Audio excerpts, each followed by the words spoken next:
नमस्कार, मैं हूं अमीश देवगन और आप देख रहे हैं न्यूज 18 नेटवर्क पर। आज हमारी एक्सक्लूसिव बातचीत और हमारे साथ लाइव मौजूद हैं केंद्रीय रक्षा मंत्री राजनाथ सिंह, जिन पर 130 करोड़ हिंदुस्तानियों की रक्षा की जिम्मेदारी है। मैं आपको बता देता हूं कि उनका सपना है कि पीओके अपना हो। राजनाथ सिंह जी, आपका इस बेबाक बातचीत में हमारे साथ अभिनंदन है, स्वागत है।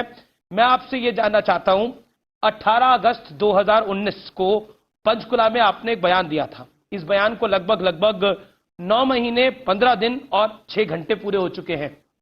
आपने कहा था कि अगर पाकिस्तान पर अगर बात होगी तो अब सिर्फ पीओके पे होगी और कुछ नहीं। हमारे कहने की बात तो दूर है। हकीकत यह है कि भारत की संसद भी कई बार इस प्रस्ताव को पारित कर चुकी है कि पाक ऑक्युपाइड कश्मीर यह भारत का है जी। इसलिए मेरे स्टेटमेंट का कोई बहुत उसकी अहमियत नहीं रह जाती है इसके बाद, जबकि भारत की संसद ने इसे पास कर दिया है। इसलिए जो कुछ भी मैंने कहा था उसी आधार पर कहा था, जो हकीकत है वही कहा था।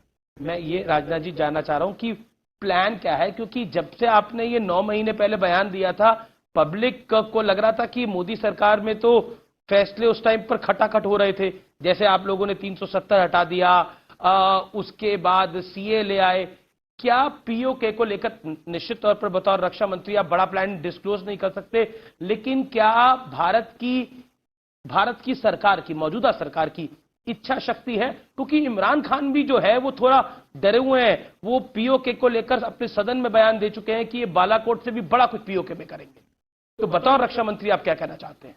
मैं ये कहना चाहता हूं कि भारत की संसद प्रस्ताव पारित कर चुकी है कि पाक ऑक्युपाइड कश्मीर यह भारत का है। मैं समझता हूं प्रतीक्षा की जानी चाहिए। इसमें एक अपडेट यह है कि आईएमडी ने गिलगिट, बाल्टिस्तान, मुजफ्फराबाद सबका मौसम का हाल बताना शुरू कर दिया है। क्या यह भी किसी बड़ी प्लानिंग का हिस्सा है राजनाथ जी? अब इसको मैं नहीं कह सकता कि प्लानिंग है, क्या है, कैसे है, लेकिन यदि मौसम की जानकारी देते हैं इन क्षेत्रों की भी, गिलगिट, बाल्टिस्तान, मुजफ्फराबाद, तो मैं समझता हूं इस पर किसी को कोई आपत्ति नहीं होनी चाहिए। पीओके के जो राजा हैं फारूक हैदर, उन्होंने बोला कि अब हमको भी दिल्ली का तापमान बताना चाहिए, नहीं तो ये सर पे चढ़ जाएंगे हमारे दिल्ली वाले। सर पर चढ़ने का तो कोई प्रश्न ही नहीं है। भारत किसी के सर पर नहीं चढ़ता जी। पीओके के बारे में जो हकीकत थी वह मैंने बयां की है। जी राजनाथ जी, चाहे 48 हो, चाहे 65 हो, चाहे 71 हो, 1999 हो, जब अटल बिहारी वाजपेयी की सरकार थी, आप उसमें केंद्रीय मंत्री थे, कैबिनेट मंत्री थे, फिर सर्जिकल स्ट्राइक हुई, फिर बालाकोट एयर स्ट्राइक हुई, ये सब कुछ हम कर चुके हैं, लेकिन पाकिस्तान अपनी हरकतों से बाज नहीं आता। हाल ही में पुलवामा 2 का एक बड़ा नापाक धमाका करवाना चाह रहा था। जी, तो बात सही है, अपनी हरकतों से वह बाज नहीं आ रहा है, लेकिन हमारे देश की सेना के जवान उसको लगातार मुंहतोड़ जवाब दे रहे हैं। बार बार पाकिस्तान सीज फायर वायलेशन भी करता है, लेकिन उसका एक करारा जवाब मिलने के बावजूद जो है अपनी हरकतों से वो बाज नहीं आ रहा है। आतंकवाद के माध्यम से भी भारत को बराबर डिस्टेबलाइज करने की, अस्थिर करने की वह कोशिश करता है, लेकिन यह कोशिश तो लगातार उसकी चलती रहती है। ऐसा क्या कारण है कि हम सर्जिकल स्ट्राइक कर चुके, बालाकोट एयर स्ट्राइक हुई, उसके बाद हम उनको इंटरनेशनली भी, डिप्लोमेटिकली भी घेर रहे हैं, लेकिन वो बार बार उकसाता है भारत को?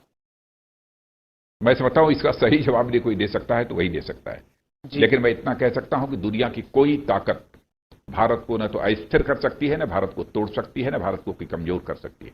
कई इंटरनेशनल एक्सपर्ट, और जो भी भारत को डिस्टेबलाइज करने की कोशिश करेगा, तोड़ने की कोशिश करेगा, भारत उसको उसका मुंहतोड़ जवाब देगा।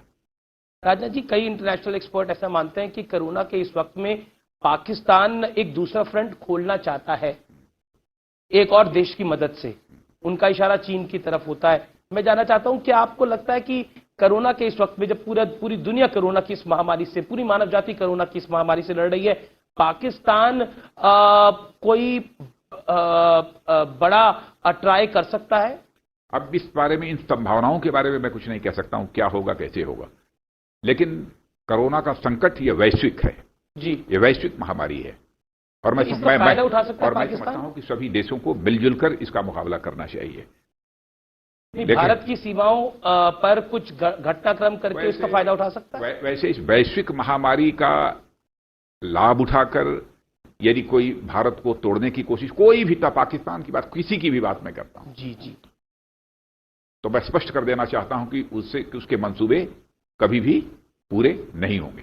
क्योंकि अभी खबर आई कि पाकिस्तान के हाई कमीशन के कुछ लोग जासूसी कर रहे थे, उनको पकड़ा क्या, दिल्ली पुलिस ने पकड़ा, मुंबई में ये लोग पकड़े गए, तो that is the worry for the nation. पकड़े गए ना जी, इसका मतलब कि भारत सजग है।